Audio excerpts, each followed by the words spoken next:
ਸਤਿ ਸ਼੍ਰੀ ਅਕਾਲ। Punjab star TV ਵੇਖ ਰਹੇ ਸਾਰੇ ਦਰਸ਼ਕਾਂ ਦਾ ਸਵਾਗਤ ਹੈ। ਮੈਂ ਹਾਂ ਕਮਲਪ੍ਰੀਤ ਕੌਰ ਲੈ ਕੇ ਹਾਜ਼ਰ ਹਾਂ ਪ੍ਰੋਗਰਾਮ ਪੰਜਾਬ ਡਿਸਕਸ਼ਨ ਦੇ ਵਿੱਚ ਅਸੀਂ ਲਗਾਤਾਰ ਕਿਸਾਨੀ ਅੰਦੋਲਨ ਤੋਂ ਲੈ ਕੇ ਹਰੇਕ ਪੱਖ ਦੇ ਮਸਲੇ ਦੇ ਬਾਰੇ ਗੱਲਬਾਤ ਕਰ ਰਹੇ ਹਾਂ ਔਰ ਅੱਜ ਜਿਨ੍ਹਾਂ ਮਸਲਿਆਂ ਤੇ ਅਸੀਂ ਗੱਲਬਾਤ ਕਰਾਂਗੇ ਉਹਨਾਂ ਵਿੱਚ ਸਭ ਤੋਂ ਪਹਿਲਾਂ ਗੱਲ ਕਰਾਂਗੇ ਸੰਯੁਕਤ ਕਿਸਾਨ ਮੋਰਚੇ ਦੀ ਭਾਰਤ ਬੰਦ ਦੀ ਕਾਲ ਦੇ ਬਾਰੇ। 6 ਫਰਵਰੀ ਨੂੰ ਭਾਰਤ ਬੰਦ ਦੀ ਜਿਹੜੀ ਕਾਲ ਹੈ ਸੰਯੁਕਤ ਕਿਸਾਨ ਮੋਰਚੇ ਦੇ ਵੱਲੋਂ ਦਿੱਤੀ ਗਈ ਹੈ। ਚੱਕਾ ਜਾਮ ਕਰਨ ਦਾ ਜਿਹੜਾ ਐਲਾਨ ਹੈ ਕੀਤਾ ਗਿਆ ਹੈ ਔਰ ਸੁਮੇਧ ਸੈਣੀ ਦੀ ਇੱਕ ਵਾਰ ਫਿਰ ਤੋਂ ਜਿਹੜਾ ਨਾਮ ਹੈ ਗਲਿਆਰਿਆਂ ਦੇ ਵਿੱਚ ਗੂੰਜਣ ਲੱਗ ਗਿਆ ਹੈ। ਬਹਿਬਲ ਕਲਾਂ ਕੋਟਕਪੂਰਾ ਗੋਲੀकांड ਮਾਮਲੇ ਦੇ ਵਿੱਚ ਜਿਹੜੀ ਫੌਜਦਾਰੀ ਮੁਕੱਦਮਾ ਚਲਾਉਣ ਦੀ ਪੰਜਾਬ ਦੇ ਗ੍ਰਹਿ ਮੰਤਰਾਲੇ ਦੇ ਵੱਲੋਂ ਇਜਾਜ਼ਤ ਦੇ ਦਿੱਤੀ ਗਈ ਹੈ, ਹਰੀ ਝੰਡੀ ਦੇ ਦਿੱਤੀ ਗਈ ਹੈ ਔਰ ਨਾਲ ਹੀ ਨਗਰ ਨਿਗਮ ਚੋਣਾਂ ਦਾ ਮਾਹੌਲ ਪੰਜਾਬ ਦੇ ਵਿੱਚ ਭਖਿਆ ਹੋਇਆ। ਤੁਹਾਨੂੰ ਦੱਸ ਦਈਏ ਕਿ ਨਗਰ ਨਿਗਮ ਚੋਣਾਂ ਨੂੰ ਲੈ ਕੇ ਤਿਆਰੀਆਂ ਜਿਹੜੀਆਂ ਨੇ ਜ਼ੋਰਾਂ ਸ਼ੋਰਾਂ ਤੇ ਚੱਲ ਰਹੀਆਂ ਨੇ। 14 ਫਰਵਰੀ ਨੂੰ ਪੰਜਾਬ ਦੇ ਵਿੱਚ ਸੂਬੇ ਭਰ ਦੇ ਵਿੱਚ ਜਿਹੜੀਆਂ ਨਗਰ ਨਿਗਮ ਦੀਆਂ ਚੋਣਾਂ ਹੋਣੀਆਂ ਨੇ ਉਸ ਨੂੰ ਲੈ ਕੇ ਸੱਤਾ ਧਿਰ ਦੇ ਉੱਤੇ ਵਿਰੋਧੀ ਧਿਰਾਂ ਦੇ ਜਿਹੜੇ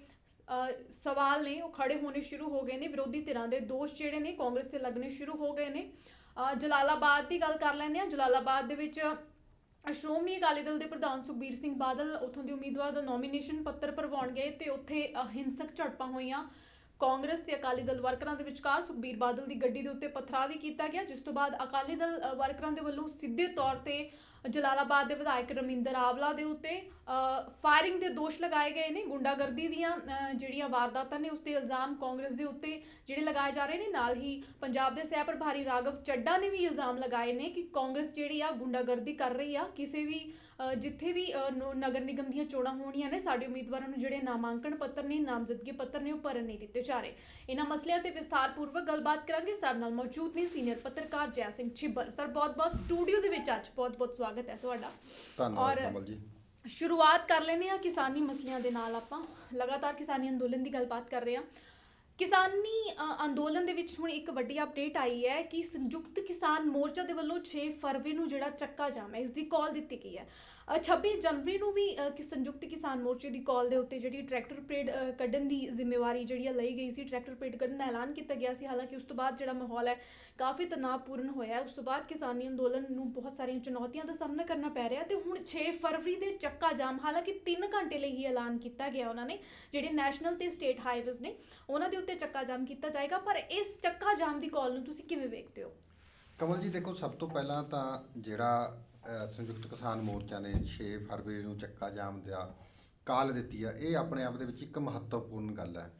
ਕਿਉਂਕਿ ਪਿਛਲੇ 26 ਤਰੀਕ ਤੋਂ ਬਾਅਦ ਜਿਵੇਂ ਤੁਸੀਂ ਕਿਹਾ ਇੱਕ ਵਾਰੀ ਜਿਹੜਾ ਕਿਸਾਨ ਸੰਘਰਸ਼ ਸੀਗਾ ਜਿਹੜਾ ਚੱਲ ਰਿਹਾ ਹੈ ਉਹ ਡੀਰੇਲ ਹੋ ਗਿਆ ਸੀਗਾ, ਪਟੜੀ ਤੋਂ ਉਤਰ ਗਿਆ ਸੀਗਾ।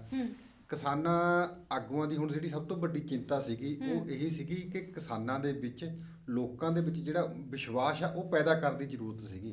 ਉਹ ਕਿਸਾਨਾਂ ਨੇ ਜਿਹੜਾ ਲੋਕ ਤੇ ਉਹਨਾਂ ਦੇ ਵਿੱਚ ਖਾਸ ਕਰਕੇ ਨੌਜਵਾਨ ਪੀੜ੍ਹੀ ਦੇ ਵਿੱਚ ਇੱਕ ਨਵੀਂ ਜਗਿਆਸਾ ਪੈਦਾ ਕਰਨ ਵਾਸਤੇ, ਚੇਤਨਾ ਪੈਦਾ ਕਰਨ ਵਾਸਤੇ, ਲੋਕ ਲਹਿਰ ਖੜੀ ਕਰਨ ਵਾਸਤੇ ਇਹ ਕਾਲ ਦੇਣੀ ਬਹੁਤ ਮਹੱਤਵਪੂਰਨ ਮੰਨੀ ਜਾ ਰਹੀ ਹੈ।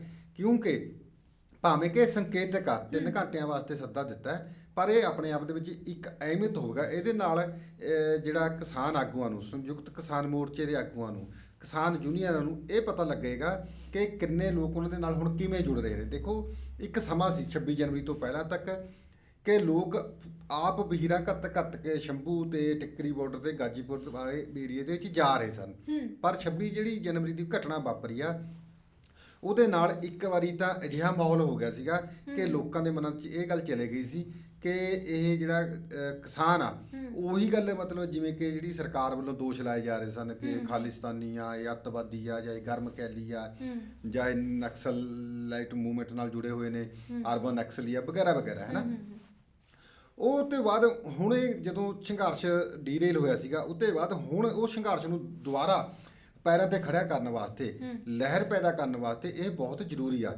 ਹਾਲਾਂਕਿ 26 ਤੋਂ ਬਾਅਦ ਜਦੋਂ ਜਿਹੜੀਆਂ ਸੋਸ਼ਲ ਮੀਡੀਆ ਤੇ ਵੀਡੀਓ ਵਾਇਰਲ ਹੋਈਆਂ ਉਹਦੇ ਨਾਲ ਸਾਰੀ ਸਥਿਤੀ ਹੈ ਜਿਹੜੀ ਸਪਸ਼ਟ ਹੋ ਚੁੱਕੀ ਸੀ ਵੀ ਕਿਹੜੇ ਲੋਕ ਤੇ ਜਿਨ੍ਹਾਂ ਨੇ ਲਾਲ ਕਿਲੇ ਪਰ ਜਾ ਕੇ ਹੱਲਾ ਗੁੱਲਾ ਕੀਤਾ ਜਾਂ ਗੜਬੜ ਪੈਦਾ ਕੀਤੀ ਹੈ ਨਾ, ਉਹ ਸਾਰਾ ਕੁਝ ਪਤਾ ਲੱਗ ਚੁੱਕਿਆ ਤਾਂ ਲੋਕਾਂ ਦੇ ਵਿੱਚ ਫਿਰ ਵੀ ਕਿਤੇ ਨਾ ਕਿਤੇ ਕੁਝ ਲੋਕਾਂ ਦੇ ਵਿੱਚ ਡਰ ਸੀਗਾ, ਵਹਿਮ ਸੀਗਾ, ਮਨਾਂ ਦੇ ਵਿੱਚ ਕੋਈ ਭਰਮ ਪੈ ਗਿਆ ਸੀਗਾ। ਪਰ ਸਥਿਤੀ ਕਲੀਅਰ ਹੋ ਚੁੱਕੀ ਆ। ਹੁਣ ਆਪਾਂ ਪਿਛਲੇ ਕੁਝ ਦਿਨਾਂ ਤੋਂ ਦੇਖ ਰਹੇ ਲਗਾਤਾਰ ਲੋਕ ਸੜਕਾਂ ਤੇ ਖੜੇ ਹੋ ਰਹੇ ਨੇ। ਉਹ ਵੀ ਸੜਕਾਂ ਜਿਹੜੀਆਂ ਅੱਜ ਤੋਂ ਪਹਿਲਾਂ, ਜੇ ਅਸੀਂ 15 ਦਿਨ ਪਹਿਲਾਂ 20 ਦਿਨ ਪਹਿਲਾਂ ਤੱਕ ਦੇਖਦੇ ਤੇ ਜਿਹੜੀਆਂ ਸੜਕਾਂ ਸੁੰਨੀਆਂ ਹੁੰਦੀਆਂ ਸਨ, ਜਿਹੜੀਆਂ ਸੜਕਾਂ ਪਰ ਕੋਈ ਲੋਕ ਆਉਂਦੇ ਨਹੀਂ ਤੇ, ਮਤਲਬ ਪ੍ਰੋਟੈਸਟਕਾਰੀ ਕਿਸਾਨ ਨਹੀਂ ਤੇ ਆਉਂਦੇ, ਉਹ ਉਹਨਾਂ ਸੜਕਾਂ ਤੇ ਵੀ ਅੱਜ ਨੌਜਵਾਨ ਬੀਬੀਆਂ ਭੈਣਾਂ ਸਾਰੇ ਝੰਡੇ ਲੈ ਕੇ ਖੜੇ ਨੇ। ਅੱਜ ਦੀ ਉਹ ਗੱਲ ਮੈਂ ਦੱਸਾਂ, ਜੇ ਆਪਣਾ ਚੰਡੀਗੜ੍ਹ ਨੂੰ ਆਉਂਦੀਆਂ ਜਿਹੜੀਆਂ ਸਾਰੀਆਂ ਸੜਕਾਂ ਉਹਨਾਂ ਪਰ ਸਾਰੀਆਂ ਪਰ ਲੋਕਾਂ ਨੇ ਟੋਲ ਪਲਾਜ਼ਿਆਂ ਪਰ ਵੀ, ਹੋਰ ਸੜਕ ਜਿੱਥੇ ਜਿੱਥੇ ਵੀ ਚੁਰਾਹੇ ਪੈਂਦੇ ਨੇ, ਚੌਂਕ ਪੈਂਦੇ ਨੇ, ਉੱਥੇ ਸਾਰੀਆਂ ਤੇ ਅੱਜ ਜੈ ਜਵਾਨ ਜੈ ਕਿਸਾਨ ਦੇ ਨਾਅਰੇ ਲੱਗ ਰਹੇ ਨੇ, ਜਿਸ ਨਾਲ ਇਹ ਗੱਲ ਸਪਸ਼ਟ ਹੋ ਗਈ ਕਿ ਲੋਕਾਂ ਦਾ ਜਿਹੜਾ ਹੌਸਲਾ ਉਹ ਟੁੱਟਿਆ ਨਹੀਂ। ਲੋਕ ਅੱਜ ਵੀ ਕਿਸਾਨ ਸੰਘਰਸ਼ ਦੇ ਨਾਲ ਮੋਢਾ ਲਾ ਕੇ ਚੱਲ ਰਹੇ ਨੇ, ਕਿਸਾਨਾਂ ਦੇ ਨਾਲ ਖੜੇ ਨੇ। ਉਹਨਾਂ ਦਾ ਇੱਕੋ ਇੱਕ ਮਕਸਦ ਆ ਲੋਕਾਂ ਦਾ ਕਿ ਜਿਹੜੀ ਸਰਕਾਰ ਨਹੀਂ ਜ਼ਬਰ ਜ਼ੁਲਮ ਕਰ ਰਹੀ ਆ, ਜਿਹੜੀ ਲੋਕਤੰਤਰ ਦੀਆਂ ਧੱਜੀਆਂ ਉਡਾ ਰਹੀ ਆ, ਉਹਨਾਂ ਸਰਕਾਰਾਂ ਨੂੰ ਸਬਕ ਸਿਖਾਉਣਾ। ਇਸੇ ਕਰਕੇ ਲੋਕ ਆਪ ਮੁਹਾਰੇ ਫਿਰ ਸੜਕਾਂ ਤੇ ਉਤਰਨ ਵਾਸਤੇ ਮਜਬੂਰ ਹੋ ਗਏ ਨੇ। 7 ਤਰੀਕ ਦੀ ਜਿਹੜੀ 6 ਤਰੀਕ ਦੀ ਕਾਲ ਆ, ਉਹ ਕਿੰਨੀ ਕਾਮਯਾਬ ਹੁੰਦੀ ਆ, ਉਹਦੇ ਨਾਲ ਇੱਕ ਸਰਕਾਰ ਨੂੰ ਮੈਸੇਜ ਜਾਵੇਗਾ। ਜੇਕਰ ਉਹ ਸੱਚਮੁੱਚ 100% ਸਫਲ ਹੋ ਜਾਂਦਾ ਹੈ, ਜਿਹੜਾ ਭਾਰਤ ਬੰਦ 100% ਸਫਲ ਹੋ ਜਾਂਦਾ ਹੈ, ਇੱਕ ਵਾਰੀ ਸਰਕਾਰ ਨੂੰ ਫਿਰ ਉਹਦੇ ਸਬਕ ਸਿੱਖਣ ਦੀ ਲੋੜ ਪਵੇਗੀ। ਸਰਕਾਰ ਨੂੰ ਇਹ ਗੱਲ ਪਹੁੰਚ ਜਾਵੇਗੀ ਸਰਕਾਰ ਦੇ ਕੋਲ ਕਿ ਲੋਕਾਂ ਦੇ ਵਿੱਚ ਜਿਹੜੀ ਗੁੱਸੇ ਦੀ ਲਹਿਰ ਆ ਉਹ ਜਿਉਂ ਦੀ ਤਿਉਂ ਬਰਕਰਾਰ ਬਣੀ ਹੋਈ ਆ, ਕਿ ਅਜਿਹੇ ਜਿਹੜੇ ਜ਼ਬਰ ਜ਼ੁਲਮ ਕਰਨ ਨਾਲ ਜਾਂ ਡੰਡੇ ਦੇ ਜ਼ੋਰ ਨਾਲ ਗੋਲੀਬਾਰੀ, ਜਿਹੜੀਆਂ ਆਪਾਂ ਹੰਝੂ ਗੈਸ ਦੇ ਗੋਲੇ ਛੱਡਣ ਨਾਲ ਇਹ ਜਿਹੜਾ ਸੰਘਰਸ਼ ਨੂੰ ਦਬਾਇਆ ਨਹੀਂ ਜਾ ਸਕਦਾ। ਇਹਦਾ ਮਸਲੇ ਦਾ ਹੱਲ ਇੱਕ ਨਾ ਇੱਕ ਦਿਨ ਜਦੋਂ ਵੀ ਨਿਕਲਣਾ, ਟੇਬਲ 'ਤੇ ਬੈਠ ਕੇ ਨਿਕਲਣਾ।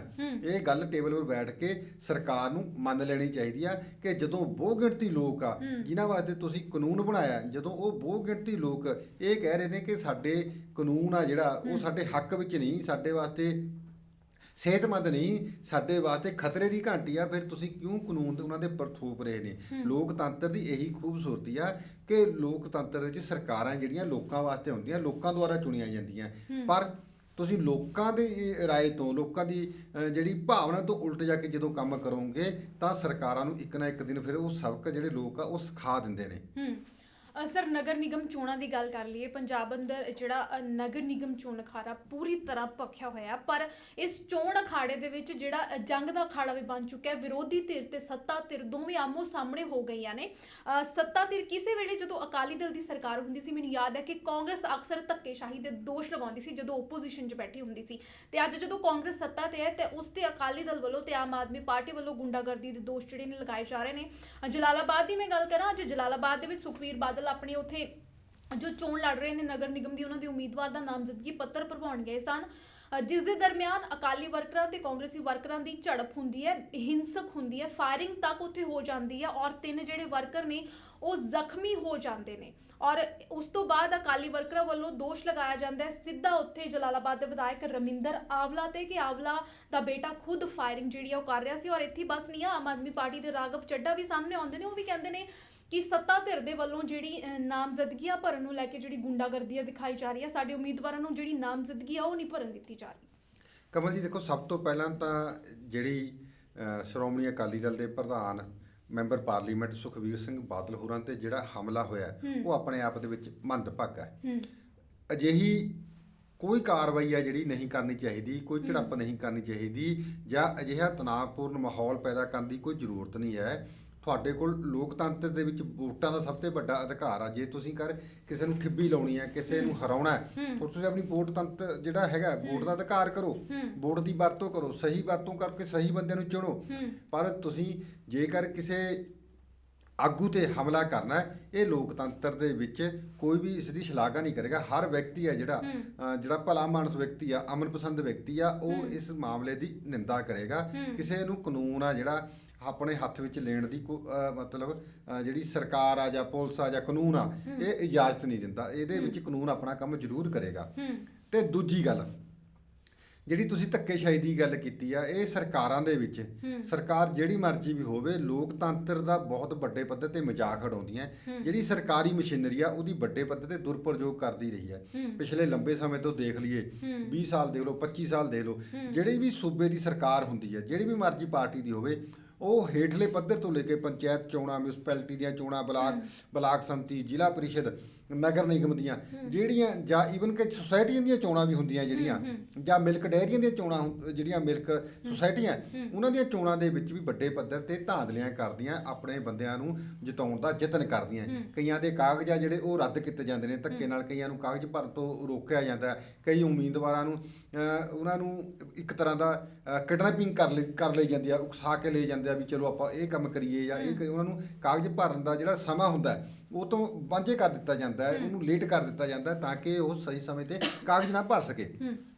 ਇਸ ਕਰਕੇ ਇਹ ਗੱਲ ਆਪਾਂ ਜੇ ਕਹੀਏ ਵੀ ਅੱਜ ਕਾਂਗਰਸ ਨੇ ਕੀਤਾ, ਕਦੇ ਸਮੇਂ ਜਿਵੇਂ ਤੁਸੀਂ ਕਹਿੰਦੇ ਵੀ ਅਕਾਲੀ ਦਲ ਦੇ ਸਮੇਂ 'ਚ ਵੀ ਹੁੰਦਾ ਰਿਹਾ, ਇਹ ਸਰਕਾਰਾਂ ਜਿਹੜੀਆਂ ਕਰਦੀਆਂ ਰਹੀਆਂ, ਪਰ ਇਹ ਲੋਕਤੰਤਰ ਦੇ ਵਿੱਚ ਬਹੁਤ ਮੰਦਭਾਗਾ ਹੈ। ਲੋਕਤੰਤਰ ਦੇ ਵਿੱਚ ਲੋਕਾਂ ਨੂੰ ਸਹੀ ਨੁਮਾਇੰਦਾ ਚੁਣਨ ਦਾ ਅਧਿਕਾਰ ਹੋਣਾ ਚਾਹੀਦਾ ਹੈ ਕਿ ਲੋਕ ਆ ਜਿਹੜੇ ਉਹ ਆਪਣਾ ਸਹੀ ਨੇਤਾ ਚੁਣਨ। ਚਾਹੀਦਾ ਤਾਂ ਇਹ ਹੈ ਕਿ ਜਿਹੜੀਆਂ ਮਿਊਨਿਸਪੈਲਿਟੀ ਦੀਆਂ ਚੋਣਾਂ ਤੇ ਜਿਹੜੀਆਂ ਪੰਚਾਇਤ ਸਮਤੀਆਂ ਜਾਂ ਸਰਪੰਚੀ ਤੇ ਜਿਹੜੀਆਂ ਮਿਊਨਿਸਪੈਲਿਟੀ ਦੀਆਂ ਚੋਣਾਂ, ਇਹਦੇ ਵਿੱਚ ਜਿਹੜੀ ਪਾਰਟੀ ਵਜ੍ਹਾ ਹੋਣੀ ਨਹੀਂ ਚਾਹੀਦੀ। ਇਹ ਲੋਕਾਂ ਦੀ ਪੰਚਾਇਤ ਹੋਣੀ ਚਾਹੀਦੀ ਆ, ਪਿੰਡ ਦੀ ਪੰਚਾਇਤ ਹੋਣੀ ਚਾਹੀਦੀ ਆ। ਜੇ ਪਿੰਡ ਦੀ ਪੰਚਾਇਤ ਹੋਊਗੀ, ਸ਼ਹਿਰ ਦੀ ਪੰਚਾਇਤ ਹੋਊਗੀ ਜਾਂ ਨਗਰ ਪਾਲਿਕਾ ਹੋਊਗੀ, ਸਥਾਨਕ ਪੱਧਰ ਤੇ ਜਿਹੜੇ ਮਸਲੇ ਆ ਉਹ ਸਥਾਨਕ ਪੱਧਰ ਤੇ ਹੱਲ ਹੋਣੇ ਚਾਹੀਦੇ ਆ। ਇਹਦੇ ਵਿੱਚ ਜਦੋਂ ਤੇ ਜਿਹੜੀਆਂ ਪਾਰਟੀਆਂ ਨੇ ਇੰਟਰਫੇਰੈਂਸ ਸ਼ੁਰੂ ਕਰ ਦਿੱਤੀ, ਆਪਣਾ ਦਬਾਅ ਬਣਾਉਣਾ ਸ਼ੁਰੂ ਕਰਤਾ, ਇਹਦੇ ਨਾਲ ਕਿਆ ਹੋ ਰਿਹਾ, ਜਿਹੜਾ ਮਾਹੌਲ ਆ ਉਹ ਕਾਂਗਰਸ, ਅਕਾਲੀ, ਆਮ ਆਦਮੀ ਪਾਰਟੀ, ਬਹੁਜਨ ਸਮਾਜ ਪਾਰਟੀ ਜਾਂ ਬੀਜੇਪੀ, ਇਹਨਾਂ ਦੇ ਵਿੱਚ ਵੰਡੀਆਂ ਪੈਣ ਲੱਗੀਆਂ, ਜਿਹਦੇ ਕਰਕੇ ਨਫ਼ਰਤ ਆ ਜਿਹੜੀ ਉਹ ਵੱਧ ਰਹੀ ਆ।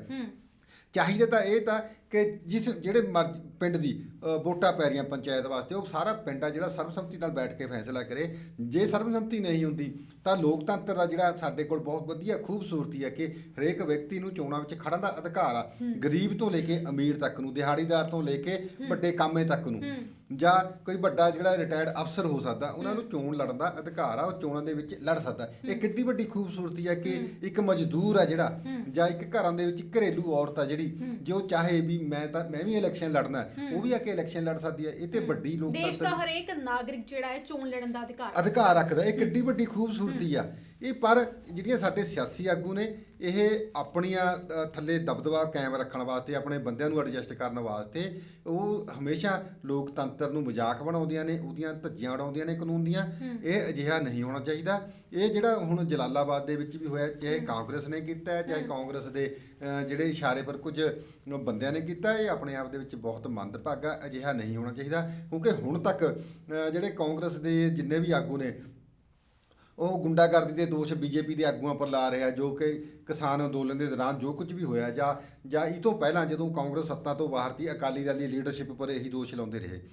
ਅੱਜ ਉਹੀ ਦੋਸ਼ ਆ ਜਿਹੜੇ ਅਕਾਲੀ ਦਲ ਦੀ ਲੀਡਰਸ਼ਿਪ ਆ, ਜਿਹੜੀ ਕਾਂਗਰਸ ਦੇ ਜਿਹੜੇ ਨੁਮਾਇੰਦੇ ਨੇ ਜਾਂ ਕਾਂਗਰਸ ਦੇ ਆਗੂ ਨੇ, ਆ ਕਾਂਗਰਸ ਦੇ ਵਰਕਰ, ਤੇ ਉਹਨਾਂ ਪਰ ਇਹ ਦੋਸ਼ ਲਾ ਰਹੇ ਨੇ ਕਿ ਉਹਨਾਂ ਨੂੰ ਕਾਗਜ਼ ਭਰਨ ਤੋਂ ਰੋਕਿਆ ਜਾ ਰਿਹਾ ਹੈ, ਉਹਨਾਂ ਨੂੰ ਧੱਕੇਸ਼ਾਹੀ ਨਾਲ ਉਹਨਾਂ ਨੂੰ ਜਿਹੜੇ ਉੱਥੇ ਜਿੱਥੇ ਰਿਟਰਨਿੰਗ ਅਫਸਰ ਕੋਲ ਜਾਣ ਤੋਂ ਰੋਕਿਆ ਜਾ ਰਿਹਾ। ਇਹ ਕਿਉਂ ਹੋ ਰਿਹਾ? ਗੱਲ ਤਾਂ ਕੋਈ ਘੱਟ ਨਹੀਂ ਹੈਗਾ। ਸਾਰੀਆਂ ਪਾਰਟੀਆਂ ਦੇ ਜਿਹੜੇ ਲੋਕ ਨੇ, ਇਹ ਕਹਿਣ ਨੂੰ ਕੁਝ ਨੇ, ਕਹਿੰਦੇ ਕੁਝ ਨੇ, ਕਰਦੇ ਕੁਝ ਨੇ। ਜਦੋਂ ਤਾਂ ਉਹ ਵਿਰੋਧੀ ਧਿਰ ਦੇ ਵਿੱਚ ਹੁੰਦੇ ਨੇ, ਉਦੋਂ ਐਂ ਲੱਗਦਾ ਕਿ ਸਾਰੇ ਲੋਕਾਂ ਦੀ ਚਿੰਤਾ ਇਹਨਾਂ ਲੋਕਾਂ ਨੂੰ ਹੀ ਆ, ਜਾਂ ਸਾਰਿਆਂ ਦੇ ਦੁੱਖ ਤਕਲੀਫਾਂ ਸਮੱਸਿਆਵਾਂ ਜਿਹੜੇ ਇਹੀ ਲੋਕਾਂ ਨੂੰ ਪਤਾ, ਹੋਰਾਂ ਨੂੰ ਨਹੀਂ ਪਤਾ। ਜਦੋਂ ਸੱਤਾ ਦੇ ਵਿੱਚ ਆ ਜਾਂਦੇ ਨੇ, ਫਿਰ ਇਹ ਅੱਖਾਂ ਬੰਦ ਕਰ ਲੈਂਦੇ ਨੇ, ਫਿਰ ਸਾਰੀਆਂ ਗੱਲਾਂ ਜਿਹੜੀਆਂ ਉਹਨੇ ਪਿੱਛੇ ਅਤੀਤ ਵਿੱਚ ਕੀਤੀਆਂ ਹੁੰਦੀਆਂ, ਉਹ ਸਾਰਿਆਂ ਨੂੰ ਭੁੱਲ ਜਾਂਦੇ ਨੇ।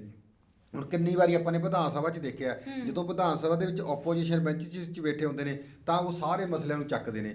ਵਿਧਾਨ ਸਭਾ ਦਾ ਸੈਸ਼ਨ ਵਧਾਉਣ ਦੀਆਂ ਵੀ ਗੱਲਾਂ ਕਰਦੇ ਨੇ, ਵਿਧਾਨ ਸਭਾ ਵਿੱਚ ਹਰ ਮਸਲੇ ਦੀਆਂ ਗੱਲਾਂ ਕਰਦੇ ਨੇ ਵੀ ਹਰ ਮਸਲਾ ਉਠਾਇਆ ਜਾਣਾ ਚਾਹੀਦਾ। ਜਦੋਂ ਸਰਕਾਰ ਬਣਾ ਕੇ ਟ੍ਰੇਜਰੀ ਬੈਂਚ 'ਚ ਜਾਂਦੇ ਨੇ, ਸੱਤਾ ਵਾਲੇ ਪੱਖ ਜਾਂਦੇ ਨੇ, ਫਿਰ ਉਹ ਸਾਰਾ ਕੁਝ ਭੁੱਲ ਜਾਂਦੇ ਨੇ। ਉਹ ਜਿਹੜੇ ਸੱਤਾ ਵਾਲੇ ਹੁੰਦੇ ਨੇ, ਉਹ ਕਹਿੰਦੇ ਜੀ ਇਦਾਂ ਹੋਣਾ ਚਾਹੀਦਾ, ਵੀ ਪੁੱਛੋ ਵੀ ਜਦੋਂ ਤੁਹਾਡਾ ਰਾਜ ਤਾਂ ਤੁਸੀਂ ਕੀ ਕੀਤਾ। ਇਸ ਕਰਕੇ ਗੱਲ ਫਿਰ ਉੱਥੇ ਆਉਂਦੀ ਆ, ਆਪਾਂ ਪਹਿਲਾਂ ਵੀ ਕਹਿ ਚੁੱਕੇ ਤੇ ਵੀ ਜਿਹੜੇ ਲੋਕ ਨੇ, ਲੋਕਾਂ ਨੂੰ ਇਹ ਗੱਲ ਸਮਝ ਲੈਣੀ ਚਾਹੀਦੀ ਹੈ ਕਿ ਜਿਹੜੇ ਸਿਆਸੀ ਆਗੂ ਨੇ, ਉਹਨਾਂ ਦਾ ਕਿਰਦਾਰ, ਉਹਨਾਂ ਦਾ ਚਿਹਰਾ, ਉਹਨਾਂ ਦੀ ਜਿਹੜੀ ਨੀਅਤ ਤੇ ਉਹਨਾਂ ਦੇ ਜਿਹੜੇ ਕੰਮ ਕਰਨ ਦੇ ਜਿਹੜੇ ਢੰਗ, ਉਹ ਤੇ ਜਿਹੜੇ ਉਹਨਾਂ ਨੇ ਚੋਣ ਮੈਨੀਫੈਸਟੋਆਂ ਦੇ ਵਿੱਚ ਪਿਛਲੇ ਸਮੇਂ ਦੇ ਵਾਅਦੇ ਕੀਤੇ, ਉਹ ਤੇ ਅਤੀਤ ਵਿੱਚ ਜੋ ਉਹਨਾਂ ਨੇ ਕੰਮ ਕੀਤੇ ਆ, ਜਾਂ ਉਹਨਾਂ ਨੇ ਕਿਹਾ ਕੀ ਸੀਗਾ ਵੀ ਅਸੀਂ ਇਹ ਕਰਾਂਗੇ, ਉਹ ਕੀਤਾ ਕਿ ਨਹੀਂ, ਇਹਨਾਂ ਸਾਰੀਆਂ ਗੱਲਾਂ ਦਾ ਧਿਆਨ ਰੱਖਣ ਦੀ ਜ਼ਰੂਰਤ ਹੈ। ਅੱਜ ਤੁਹਾਡੇ ਕੋਲ ਲੋਕਾਂ ਦੇ ਕੋਲ ਮੌਕਾ ਹੈ, ਉਹਨਾਂ ਨੇ ਆਪਣੀ ਸਰਕਾਰ ਚੁਣਨੀ ਆ, ਸਥਾਨਕ ਸਰਕਾਰ ਦੇ ਜਿਹੜੇ ਨੁਮਾਇੰਦੇ ਆ ਉਹ ਚੁਣਨੇ ਆ। ਅਜਿਹੇ ਬੰਦਿਆਂ ਨੂੰ ਚੁਣਨਾ ਚਾਹੀਦਾ ਹੈ ਜਿਨ੍ਹਾਂ ਦਾ ਲੋਕਾਂ ਦੇ ਵਿੱਚ ਆਧਾਰ ਹੋਵੇ, ਉਹਨਾਂ ਦਾ ਕਿਰਦਾਰ ਚੰਗਾ ਹੋਵੇ, ਉਹਨਾਂ ਦੀ ਲੋਕਾਂ ਦੇ ਵਿੱਚ ਪੈਂਠ ਹੋਵੇ, ਲੋਕਾਂ ਦੇ ਉਹ ਕੰਮ ਕਰਦੇ ਹੋਵੇ। ਇਹ ਨਾ ਹੋਵੇ ਵੀ ਕਿਸੇ ਇੱਕ ਪਾਰਟੀ ਨੇ ਟਿਕਟ ਦੇਤੀ, ਉਸ ਪਾਰਟੀ ਦਾ ਟਿਕਟ ਦੇਖ ਕੇ, ਚਿਹਰਾ ਦੇਖ ਕੇ ਤੁਸੀਂ ਠਾਠਾ ਉਹਨੂੰ ਵੋਟਾਂ ਪਾਈ ਜਾਵੇ। ਅਜਿਹਾ ਨਾ ਹੋਵੇ, ਕਿਉਂਕਿ ਅੱਜ ਕਈ ਪਾਰਟੀਆਂ ਨੇ ਖਾਸ ਕਰਕੇ ਸੱਤਾ ਧਿਰ ਨੇ ਅਜਿਹੇ ਆਗੂਆਂ ਨੂੰ ਟਿਕਟਾਂ ਦਿੱਤੀਆਂ ਜਿਨ੍ਹਾਂ ਦਾ ਕਿਰਦਾਰ ਬਹੁਤਾ ਚੰਗਾ ਨਹੀਂ, ਕਿਉਂਕਿ ਉਮੀਦਵਾਰ ਮਿਲ ਨਹੀਂ ਤੇ ਰਹੇ। ਜਿਹੜੀਆਂ ਖਾਸ ਕਰਕੇ ਬੀ ਕਲਾਸ ਸੀ ਕਲਾਸ ਦੀਆਂ ਨਗਰ ਪਾਲਿਕਾਵਾਂ ਨਗਰ ਪੰਚਾਇਤਾਂ ਉਹਨਾਂ ਵਿੱਚ ਚੰਗੇ ਉਮੀਦਵਾਰ ਨਹੀਂ ਆਏ। ਪਰ ਆਪਣੀ ਇੱਜ਼ਤ ਬਣਾਉਣ ਖਾਤਰ ਜਾਂ ਪਾਰਟੀ ਦਾ ਉਮੀਦਵਾਰ ਖੜਾ ਕਰਨ ਵਾਸਤੇ ਜਿਹੜਾ ਅੱਗੇ ਆਇਆ ਜਾਂ ਕੋਈ ਆਜ਼ਾਦ ਉਮੀਦਵਾਰ ਤਾਂ ਉਹਨੂੰ ਵੀ ਪਾਰਟੀ ਦੀ ਟਿਕਟ ਦੇ ਦਿੱਤੀ, ਤਾਂ ਕਿ ਪਾਰਟੀ ਦੇ ਵਿੱਚ ਇੱਕ ਮੈਸੇਜ ਆਵੇ ਕਿ ਉਹਨਾਂ ਨੇ ਸਾਰੇ ਵਾਰਡ ਆ ਜਿਹੜੇ ਉਹਨਾਂ ਦੇ ਪਾਰਟੀ ਦੇ ਉਮੀਦਵਾਰ ਖੜਿਆ। ਪਰ ਇਹ ਫੈਸਲਾ ਲੋਕਾਂ ਨੇ ਕਰਨਾ ਹੈ, ਪੰਜਾਬ ਦੇ ਲੋਕਾਂ ਨੇ ਕਰਨਾ ਹੈ ਕਿ ਉਹਨਾਂ ਦੇ ਵਾਰਡ ਦੀ ਜਿਹੜੀ ਨੁਮਾਇੰਦਗੀ ਕਰਨ ਵਾਲਾ ਵਿਅਕਤੀ ਆ ਉਹ ਕਿਹੋ ਜਿਹਾ ਹੋਣਾ ਚਾਹੀਦਾ ਹੈ। ਇਹ ਗੱਲ ਸਿਰਫ ਵੋਟ ਦੀ ਗੱਲ ਨਹੀਂ ਹੈਗੀ, ਉਹਨਾਂ ਦੀ ਸੋਚ ਦੀ ਗੱਲ ਆ। ਉਹਨੇ 5 ਸਾਲ ਤੱਕ ਜਿਹੜਾ ਭਵਿੱਖ ਦੀ ਗੱਲ ਆ। 14 ਤਰੀਕ ਤੱਕ ਵੋਟਾਂ ਪੈਣੀਆਂ ਨੇ। ਦੇਖੋ 14 ਤਰੀਕ ਤੱਕ ਤੁਹਾਨੂੰ ਸ਼ਰਾਬ ਦੇ ਵੀ ਲਾਲਚ ਦਿੱਤੇ ਜਾਣਗੇ, ਪੈਸੇ ਵੀ ਦਿੱਤੇ ਜਾਣਗੇ, ਹੋਰ ਕਈ ਤਰ੍ਹਾਂ ਹੋਣਗੇ, ਪਰ 14 ਤਰੀਕ ਤੋਂ ਬਾਅਦ ਤੁਹਾਨੂੰ ਕੌਣ ਕਿਆ ਦੇਵੇਗਾ? ਗੱਲ ਤਾਂ ਇੱਥੇ ਖੜੀ ਆ ਕਿ 14 ਤਰੀਕ ਤੋਂ ਬਾਅਦ ਤੁਹਾਡੇ ਘਰ ਦੇ ਵਿੱਚ ਕੋਈ ਸ਼ਰਾਬ ਦੇਵੇਗਾ, ਤੁਹਾਡੇ ਘਰ 'ਚ ਰੋਟੀ ਪੱਕਦੀ ਕਰੇਗਾ, ਜਾਂ ਤੁਹਾਡੇ ਜਿਹੜੀਆਂ ਵਿਕਾਸ ਦੀਆਂ ਗੱਲਾਂ ਉਹ ਕੌਣ ਕਰੇਗਾ?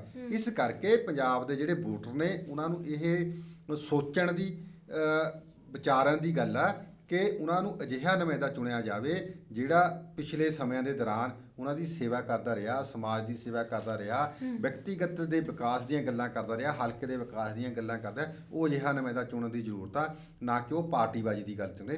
ਚੰਗਾ ਨੁਮਾਇੰਦਾ ਚੁਣੋਗੇ ਤਾਂ 5 ਸਾਲ ਤੁਹਾਨੂੰ ਚੰਗੇ ਵਿਚਰਨਗੇ। ਹੁਣ ਲੋਕਾਂ ਨੇ ਫੈਸਲਾ ਕਰਨਾ ਹੈ ਕਿ ਉਹਨਾਂ ਨੇ ਇਹ 12 13 14 ਦਿਨ ਚੰਗੇ ਗੁਜ਼ਾਰਨੇ ਆ ਕਿ 5 ਸਾਲ ਚੰਗੇ ਗੁਜ਼ਾਰਨੇ ਆ। ਕੁਝ ਵਰੇ ਪਿੱਛੇ ਚੱਲਦੇ ਹਾਂ ਸਰ, ਜਦੋਂ ਪੰਜਾਬ ਦੇ ਵਿੱਚ ਅਕਾਲੀ ਦਲ ਦੀ ਸਰਕਾਰ ਹੁੰਦੀ ਸੀ ਤੇ ਸੁਮੇਧ ਸੈਣੀ ਨੂੰ ਲਾਅ ਐਂਡ ਆਰਡਰ ਮੇਨਟੇਨ ਕਰਨ ਦੇ ਲਈ ਡੀਜੀਪੀ ਨਿਯੁਕਤ ਕੀਤਾ ਗਿਆ ਸੀ ਪੰਜਾਬ ਦਾ।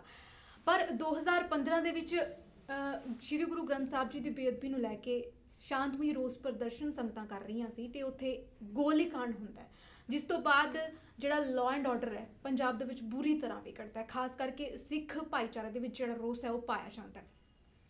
ਹਾਲਾਂਕਿ ਸੁਮੇਧ ਸੈਣੀ ਦੇ ਨਾਮ ਦੇ ਨਾਲ ਜਿਹੜਾ ਵਿਵਾਦਤ ਸ਼ਬਦ ਹੈ ਉਹ ਜੁੜ ਚੁੱਕਾ ਹੈ। ਬਹੁਤ ਸਾਰੇ ਮਾਮਲਿਆਂ ਦੇ ਵਿੱਚ ਜਿਹੜੇ ਨੇ ਉਹਨਾਂ ਦੇ ਉੱਤੇ ਕੇਸ ਜਿਹੜੇ ਨੇ ਉਹ ਚੱਲ ਰਹੇ ਨੇ ਤੇ ਹੁਣ ਇੱਕ ਹੋਰ ਫੌਜਦਾਰੀ ਮੁਕੱਦਮਾ ਜਿਹੜਾ ਚਲਾਉਣ ਦੀ ਹਰੀ ਝੰਡੀ ਪੰਜਾਬ ਸਰਕਾਰ ਦੇ ਗ੍ਰਹਿ ਮੰਤਰਾਲੇ ਨੇ ਦੇ ਦਿੱਤੀ ਹੈ। ਉਹ ਹੈ ਬਹਿਬਲ ਕਲਾਂ ਕੋਟਕਪੂਰਾ ਗੋਲੀकांड।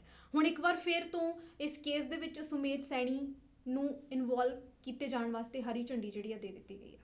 ਦੇਖੋ ਕਮਲ ਜੀ, ਇਹ ਨੋ ਡਾਊਟ ਕਿ ਜਦੋਂ ਤੋਂ ਉੱਥੇ ਬਹਿਬਲ ਕਲਾਂ ਬਰਗਾੜੀ ਕਾਂਡ ਵਾਪਰਿਆ ਉਦੋਂ ਤੋਂ ਜਿਹੜਾ ਮਾਹੌਲ ਆ ਉਹ ਪੰਜਾਬ ਦੇ ਵਿੱਚ ਖਰਾਬ ਹੋ ਚੁੱਕਿਆ ਸੀਗਾ। ਉਦੋਂ ਤੋਂ ਹੀ ਪਿਛਲੀ ਸਰਕਾਰ ਦੇ ਕੁਝ ਆਗੂਆਂ ਦਾ ਤੇ ਸੁਮੇਧ ਸੈਣੀ ਦਾ ਨਾਂ ਉਹਦੇ ਵਿੱਚ ਵੱਜਿਆ।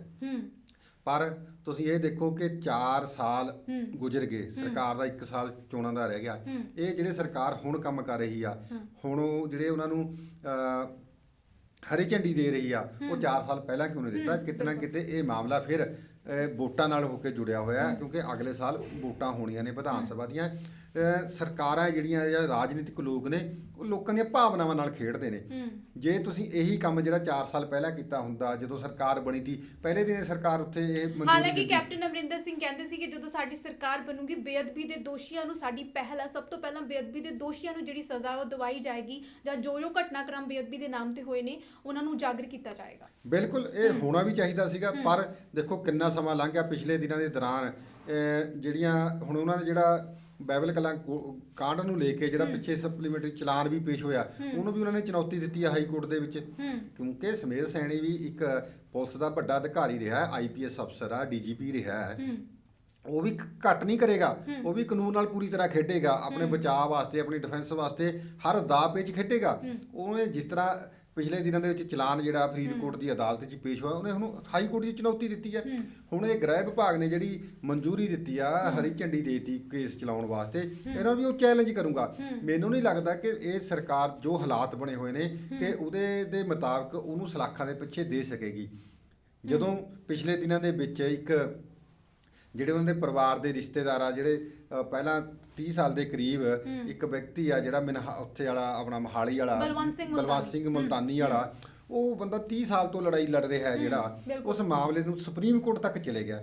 ਇੱਕ ਵਾਰੀ ਉਹਦੀ ਜਿਹੜੀ ਹਾਈ ਕੋਰਟ ਨੇ ਵੀ ਬੇਲ ਜਿਹੜੀ ਅਗਾਊਂ ਬੇਲ ਤੀ ਉਹ ਰੱਦ ਕਰ ਦਿੱਤੀ, ਲੋਅਰ ਕੋਰਟ ਨੇ ਵੀ ਕਰਤੀ, ਹਾਈ ਕੋਰਟ ਨੇ ਵੀ ਕਰਤੀ, ਪਤਾ ਨਹੀਂ ਕੀ ਹੋਇਆ, ਬੰਦਾ ਫਿਰ ਰੂਪੋਸ਼ ਹੋ ਗਿਆ।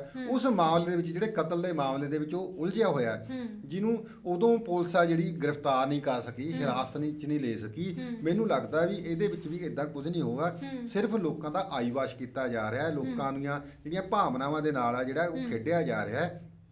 ਸਰਕਾਰ ਦੇ CID IB ਦੇ ਅਧਿਕਾਰੀ ਕਿਹਾ ਉਹਨਾਂ ਦਾ ਜਿਹੜੇ PSO ਸਾਰੇ ਲੱਗੇ ਤੇ ਸਰਕਾਰ ਕਿਉਂ ਨਹੀਂ ਟਰੇਸ ਕਰ ਸਕੀ ਵੀ ਉਹਨਾਂ ਦਾ ਬੰਦਾ ਕਿੱਥੇ ਹੈ। ਉਹ ਜਿਹੜੇ ਉਹਨਾਂ ਦੇ ਨਾਲ PSO ਲੱਗੇ ਹੋਏ ਨੇ, ਅਫਸਰ ਲੱਗੇ ਹੋਏ ਨੇ, ਉਹਨਾਂ ਨੇ ਸਰਕਾਰ ਨੇ ਕੀ ਕੀਤਾ ਜਦੋਂ ਉਹਦੇ ਕੋਲ ਜਿਹੜੀ ਵਾਈ ਜੈਡ ਸਕੋਟ ਇਹਨੂੰ ਮਿਲੀ ਹੋਈ ਆ ਉਹਦੇ ਮੁਤਾਬਕ ਨਿਯਮਾਂ ਦੇ ਮੁਤਾਬਕ ਕਾਨੂੰਨ ਦੇ ਮੁਤਾਬਕ ਜਿਹਦੇ ਕੋਲ ਵਾਈ ਜਾਂ ਜੈਡ ਸਿਕਿਉਰਿਟੀ ਹੁੰਦੀ ਆ ਉਹ ਬਿਨਾਂ ਸਰਕਾਰ ਨੂੰ ਦੱਸੇ ਆਪਣੀ ਸਰਕਾਰ ਨੂੰ ਸੁਚੇਤ ਕਰੇ ਤੇ ਬਿਨਾਂ ਸਰਕਾਰ ਦਾ ਮਤਲਬ ਸਟੇਟ ਦਾ ਮਤਲਬ ਪੁਲਿਸ ਨੂੰ ਬਿਨਾਂ ਦੱਸਦੇ ਉਹ ਆਪਣੀ ਜਗ੍ਹਾ ਆਪਣਾ ਕਿਤੇ ਜਾ ਨਹੀਂ ਸਕਦਾ। ਜਿੱਥੇ ਉਹਨੇ ਜਾਣਾ ਉੱਥੇ ਉਹਦੇ ਅਗਲੇ ਜਾਣ ਪੁਲਿਸ ਨੂੰ ਪਤਾ ਹੋਣਾ ਚਾਹੀਦਾ ਤਾਂ ਕਿ ਉਹ ਉਹਦੀ ਸੁਰੱਖਿਆ ਦਾ ਪ੍ਰਬੰਧ ਕਰੇ। ਪਰ ਉਹ ਕਿੰਨੇ ਦਿਨਾਂ ਤੱਕ ਰੂਪੋਸ਼ ਰਿਹਾ। ਜਿੱਦਣ ਸੁਪਰੀਮ ਕੋਰਟ ਵੱਲੋਂ ਉਹਨਾਂ ਨੂੰ ਅਰੈਸਟ ਸਟੇ ਮਿਲ ਗਈ, ਬੇਲ ਮਿਲ ਗਈ, ਉਹ ਦੂਜੇ ਦਿਨ ਬਾਹਰ ਆ ਗਿਆ। ਇਹ ਕਿੱਡਾ ਵੱਡਾ ਮਤਲਬ ਕਾਨੂੰਨ ਨਾਲ ਖੇਡ ਰਿਹਾ ਹੈ। ਸਰਕਾਰਾਂ ਸੁੱਤੀਆਂ ਪਈਆਂ ਨੇ, ਇਹ ਕੁਝ ਨਹੀਂ ਹੋ ਰਿਹਾ। ਜੋ ਸਰਕਾਰ ਦੇ ਹਾਲਾਤ ਬਣੇ ਹੋਏ ਨੇ, ਜੋ ਲੱਗ ਰਿਹਾ ਉਹ ਇਹੀ ਲੱਗ ਰਿਹਾ ਹੈ ਕਿ ਇਹ ਸਿਰਫ ਅੱਖਾਂ ਦੇ ਵਿੱਚ ਘੱਟਾ ਪਾ ਰਿਹਾ। ਇੱਕ ਆਉਣ ਵਾਲਾ ਜਿਹੜੀ ਚੋਣ ਹੈ ਉਹਨੂੰ ਲੈ ਕੇ ਇੱਕ ਤਰ੍ਹਾਂ ਦੀ ਪ੍ਰੈਕਟਿਸ ਕੀਤੀ ਜਾ ਰਹੀ ਆ। ਜੇਕਰ ਸਰਕਾਰ ਇਹ ਕੁਝ ਨਹੀਂ ਕਰੂਗੀ ਤਾਂ ਹੋ ਸਕਦਾ ਹੈ ਕਿ ਲੋਕ ਆਪਣਾ ਜਿਹੜਾ ਫੈਸਲਾ ਲੈਣਗੇ 2022 ਦੇ ਵਿੱਚ ਉਹ ਸਾਰੀਆਂ ਗੱਲਾਂ ਨੂੰ ਧਿਆਨ ਦੇ ਵਿੱਚ ਰੱਖਣਗੇ। ਹੁਣ ਕਿਉਂਕਿ ਇੱਕ ਪਾਸੇ ਕਿਸਾਨੀ ਮੁੱਦਾ ਚੱਲਦਾ ਹੈ, ਪਿੰਡਾਂ ਦੇ ਵਿੱਚ ਕੁਝ ਲੀਡਰਾਂ ਨੂੰ ਵੜਨ ਨਹੀਂ ਦਿੱਤਾ ਜਾ ਰਿਹਾ, ਸਾਰੀਆਂ ਪਾਰਟੀਆਂ ਦੇ ਲੀਡਰਾਂ ਦਾ ਵਿਰੋਧ ਹੋ ਰਿਹਾ, ਮਾਹੌਲ ਨਹੀਂ ਬਣ ਰਿਹਾ ਚੋਣਾਂ ਵਾਲਾ, ਕਿਸੇ ਪਾਰਟੀ ਦੇ ਪੈਰ ਨੇ ਜਿਹੜੇ ਲੱਗ ਨਹੀਂ ਰਹੇ ਇਸ ਟਾਈਮ ਫੀਲਡ ਦੇ ਵਿੱਚ। ਇਸ ਕਰਕੇ ਕਿਤੇ ਨਾ ਕਿਤੇ ਜਿਹੜੀਆਂ ਰਾਜਸੀ ਪਾਰਟੀਆਂ ਉਹ ਆਪਣਾ ਅਸਰ ਸੁਖ ਬਣਾਉਣ ਵਾਸਤੇ, ਆਪਣੀ ਪਹਿਟ ਬਣਾਉਣ ਵਾਸਤੇ ਅਜਿਹੇ ਉਹ ਮਾਹੌਲ ਨੂੰ ਜਿਹੜੀ ਸਿਰਜਣਾ ਕੀਤੀ ਜਾ ਰਹੀ ਹੈ ਤਾਂ ਕਿ 2022 ਦੇ ਵਿੱਚ ਲੋਕਾਂ ਦੀਆਂ ਭਾਵਨਾਵਾਂ ਨੂੰ ਕੈਸ਼ ਕਰਕੇ ਉਹਨਾਂ ਨੂੰ ਵੋਟ ਬੈਂਕ ਦੇ ਵਿੱਚ ਤਬਦੀਲ ਕੀਤਾ ਜਾ ਸਕੇ। ਬਹੁਤ ਬਹੁਤ ਸ਼ੁਕਰੀਆ ਸਾਡੇ ਨਾਲ ਜੁੜਨ ਲਈ। ਇਸ ਨੂੰ ਸਾਡੇ ਨਾਲ ਸੀਨੀਅਰ ਪੱਤਰਕਾਰ ਜੈ ਸਿੰਘ ਛਿੱਬਲ ਜਿਨ੍ਹਾਂ ਦੇ ਨਾਲ ਅਸੀਂ ਲਗਾਤਾਰ ਕਿਸਾਨੀ ਮਸਲੇ ਨੂੰ ਲੈ ਕੇ ਗੱਲਬਾਤ ਕਰ ਰਹੇ ਹਾਂ, ਕਿਸਾਨੀ ਅੰਦੋਲਨ ਦੀ ਪਲ-ਪਲ ਦੀ ਅਪਡੇਟ ਤੁਹਾਡੇ ਨਾਲ ਸਾਂਝੀ ਕਰ ਰਹੇ ਹਾਂ ਔਰ ਨਾਲ ਹੀ ਗੱਲਬਾਤ ਕੀਤੀ ਹੈ ਕਿ ਪੰਜਾਬ ਦੇ ਵਿੱਚ ਨਗਰ ਨਿਗਮ ਚੋਣਾਂ ਦੇ ਵਿੱਚ ਜਿਹੜੀ ਹਿੰਸਾ ਹੈ ਉਹ ਭਾਰੂ ਹੋ ਚੁੱਕੀ ਹੈ। ਸੱਤਾ ਧਿਰ ਦੇ ਉੱਤੇ ਵਿਰੋਧੀ ਧਿਰਾਂ ਦੇ ਦੋਸ਼ ਜਿਹੜੇ ਨੇ ਉਹ ਲੱਗਣੇ ਸ਼ੁਰੂ ਹੋ ਗਏ ਨੇ ਔਰ ਫਿਰ ਨਵੇਂ ਐਪੀਸੋਡ ਦੇ ਵਿੱਚ ਨਵੇਂ ਮਸਲਿਆਂ ਦੇ ਨਾਲ ਹਾਜ਼ਰ ਹੋਵਾਂਗੇ। ਤੁਸੀਂ ਵੇਖਦੇ ਰਹੋ ਪੰਜਾਬ ਸਟਾਰ TV। ਧੰਨਵਾਦ।